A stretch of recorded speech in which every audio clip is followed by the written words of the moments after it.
योगी आदित्यनाथ की आलोचना की सजा उन्हें इतनी बुरी मिलेगी, इतनी भयानक मिलेगी, शंकराचार्य ने कभी ये सपने में नहीं सोचा होगा। अब खबर यह आ रही है कि शंकराचार्य अविमुक्तेश्वरानंद के खिलाफ मुकदमा दर्ज करने, केस दर्ज करने के आदेश हो गए और ये आदेश प्रयागराज के पॉस्को कोर्ट ने जारी किए। शंकराचार्य पर 2 बाल शिष्यों का, जो उन्हीं के शिष्य थे, ऐसा कहा जा रहा है, यौन शोषण का आरोप लगाया गया है और भारी बदनामी वाले इस मुकदमे में शंकराचार्य को जेल भेजने की तैयारी हो रही है। अब दोस्तों, शंकराचार्य पर यह मुकदमा फर्जी है, असली है, इसके पीछे बदले की भावना है, या शंकराचार्य से योगी इतना नाराज हैं कि वो इस हद तक पहुंच गए, या फिर शंकराचार्य ने जिस तरह से योगी की आलोचना की माघ मेले में जब साधु संतों की पिटाई हुई, या फिर कुंभ मेले में जब भगदड़ मची और बहुत से लोगों की जान चली गई, श्रद्धालुओं की, और तब शंकराचार्य ने योगी सरकार की आलोचना की, मामले को दबाया जा रहा है, उसके पीछे जो भी पृष्ठभूमि हो। अब यह केस फैब्रिकेटेड है, फ्रेम किया गया है, फर्जी है, संदिग्ध है या सही है, यह आप खुद तय करिएगा, लेकिन मैं कुछ बातें शुरू में क्लियर करना चाहता हूं। फैक्ट नंबर 1, जिस शंकराचार्य की साख मिट्टी में मिलाई जा रही है, उसी शंकराचार्य के पैर योगी जी के बिग बॉस, देश के प्रधानमंत्री नरेंद्र मोदी सार्वजनिक तौर पे छूते आए हैं।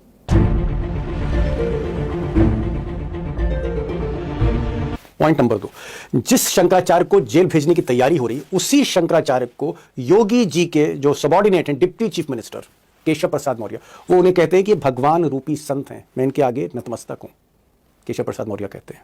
इस घटना के बाद किसी भी पूज्य संत आचार्य को, शंकराचार्य जी को, किसी भी संत का भी अनादर हमारे यहाँ करने का वो नहीं है। अगर कोई ऐसा किया होगा जांच करके कार्रवाई करेंगे, लेकिन उनके जो भी ऐसा किया है उसकी जांच करके कार्रवाई करेंगे। पॉइंट नंबर 3, और जिस शंकराचार्य अविमुक्तेश्वरानंद की जो इज्जत है, साख है, तार तार की जा रही है, सदियों से शंकराचार्य परंपरा चली आ रही है, और इन्हीं शंकराचार्य की जिस तरह से आप कह सकते हैं पूरी बेइज्जती की जा रही, बदनामी की जा रही है, उसी शंकराचार्य की बदनामी के मुद्दे पर योगी जी के एक और deputy chief minister Brajesh Pathak भिड़ गए।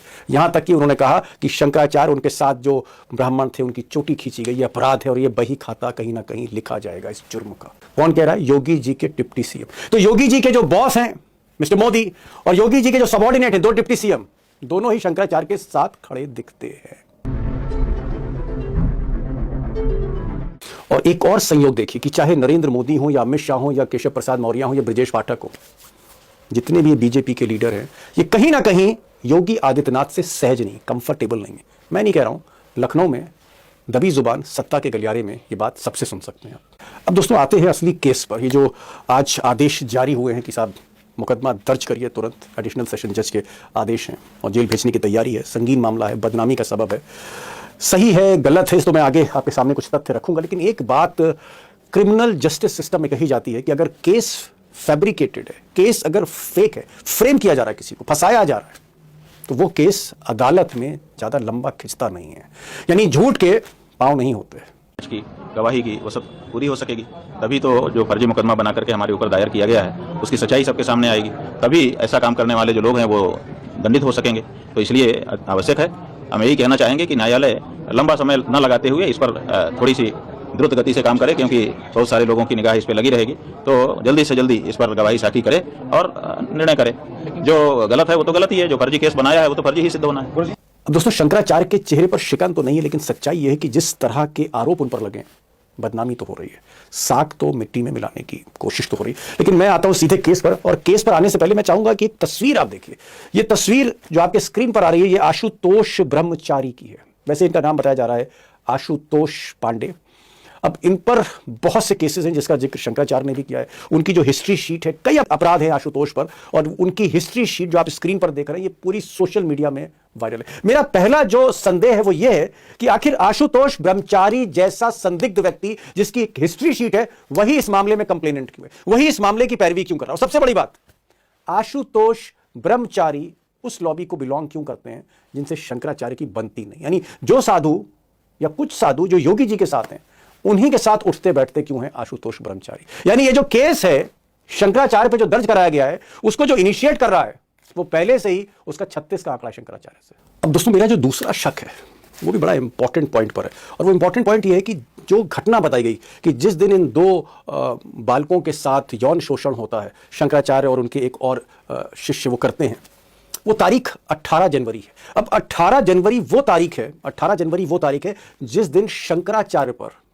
पर आप कह सकते हैं हमला होता है। शंकराचार्य के साथ जो बटुक ब्राह्मण हैं, बाल ब्राह्मण हैं, उनकी चोटी घसीटी जाती है, लाठीचार्ज होती है, उनकी पिटाई होती है, वीडियो वायरल होता है। उसके बाद शंकराचार्य जो हैं वो धरने पर बैठ जाते हैं, आमरण अनशन पर बैठ जाते हैं, उनके साथ हजारों लोगों का मजमा लग जाता है और वो आश्रम नहीं जाते, वो फुटपाथ पे जो है बैठ जाते हैं। अब सोचिए कि जब ये सब कुछ हो रहा हो, बदसलूकी हो रही हो, पुलिस पिटाई कर रही हो, ऐसे में 18 तारीख को, उसी 18 तारीख को ये कैसे हो जाएगा माघ मेले में सबके बीच में। और यहां पर ऑर्डर में देख रहा हूं, उसमें लिखा हुआ है कि this incident, alleged incident of sexual assault stated to have occurred on or about 18th January 2026।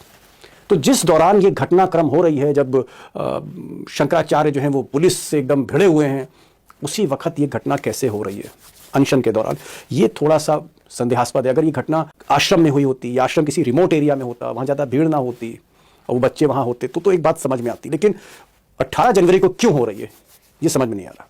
अब एक और पॉइंट जिस पर शक होता है, वो पॉइंट ये है कि जब ये घटना मान लीजिए हो ही गई, उसी भीड़ में हो गई, शंकराचार्य ने यौन शोषण कर ही दिया उसी अनशन पर बैठे बैठे सबके सामने, मान लीजिए।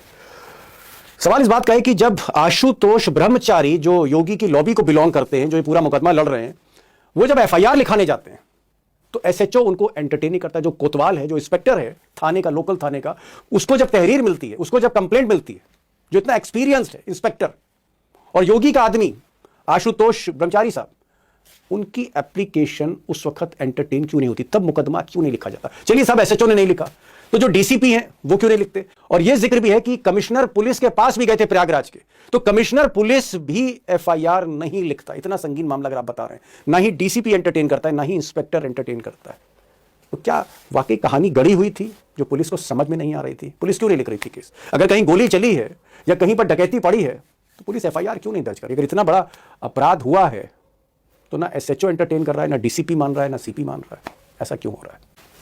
दोस्तों एक और पॉइंट नोट करिए, जो जज साहब हैं, पॉस्को कोर्ट के जो जज हैं, जो यौन अपराध, बाल यौन अपराध उसके मामले सुनते हैं, जब ये मामला वहां गया तो जो जज साहब थे, एडिशनल सेशन जज, पॉस्को के स्पेशल जज कह लीजिए आप, तो उनको तुरंत उस मामले में अगर गंभीरता थी, वो मामला संगीन था, उसी वक्त जज साहब को आदेश देने चाहिए थे कि इस पर एफआईआर दर्ज करो, और जिस एसएचओ ने एफआईआर दर्ज नहीं करी या जिस डीसीपी ने इसका ध्यान नहीं दिया, उनके खिलाफ एक्शन हो। लेकिन जज साहब ऐसा नहीं करते। जज साहब क्या करते हैं, वो एक 7 तारीख को ऑर्डर देते हैं कि भाई इस मामले की जरा छानबीन करिए, मामला ठीक है, सही है, क्या है।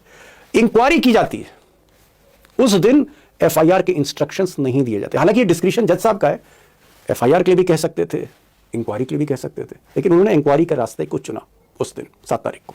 अब दोस्तों एक और मामला जिस पर आपको भी शक हो सकता है, मुझे तो शक हो ही रहा है। जब ये सारा मामला चल रहा था, प्रेशर दिया जा रहा था शंकराचार्य लगातार ये कह रहे थे कि भाई योगी माफ़ी मांगे या योगी के अधिकारी माफ़ी मांगे, वरना मैं आमरण अनशन से उठूंगा नहीं। मीडिया उसको दिखा रही थी। अब ये सारा कुछ चल रहा था, उसी बीच जब ये आशुतोष ब्रह्मचारी मुकदमे की भी तैयारी कर रहे थे, तभी माघ मेले के जो अफसर हैं वो शंकराचार्य के लोगों से मिलते हैं और कंप्रोमाइज़ की बात होती है। जिला प्रशासन के अधिकारी कहते हैं कि साहब ऐसा है कि हम आपको स्नान भी करवाएंगे, हम आप पर फूल और माला भी डालेंगे, हम आपको पालकी पे भी ले चलेंगे, बस आप थोड़ा मान जाइए, आप मान जाइए। ये मान मनोबल क्यों हो रही थी? और वही जिला प्रशासन के अफसर कर रहे थे जिनको जानकारी थी, अगर हम आशुतोष ब्रह्मचारी जिनकी हिस्ट्री शीट है क्रिमिनल, उन पर हम यकीन भी कर लें, तो उनको तो, अधिकारियों को तो पता था कि यहां पर बाल शोषण हुआ है, यौन शोषण हुआ है।